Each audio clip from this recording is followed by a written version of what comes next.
ఆరోగ్యం బాగా ఉంటేనే పరమాత్ముడిని భజించటానికి, సేవ చేయటానికి ఈ శరీరాన్ని ఉపయోగించుకోవచ్చు. శరీరం తెలియకనే మనం అప్పుడప్పుడు మిస్యూజ్ చేశాం కాబట్టి అనారోగ్యవంతులు అవుతూ ఉంటాం. తెలియక చేసేస్తాం, తర్వాత బాధపడుతూ ఉంటాం.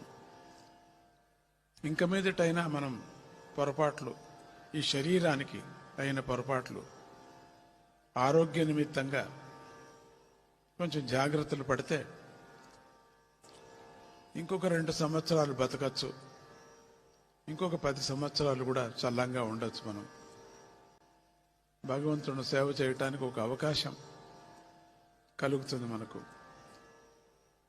అందుకని శరీరము అన్ని విధాలుగా ఆ ధర్మ మార్గానికి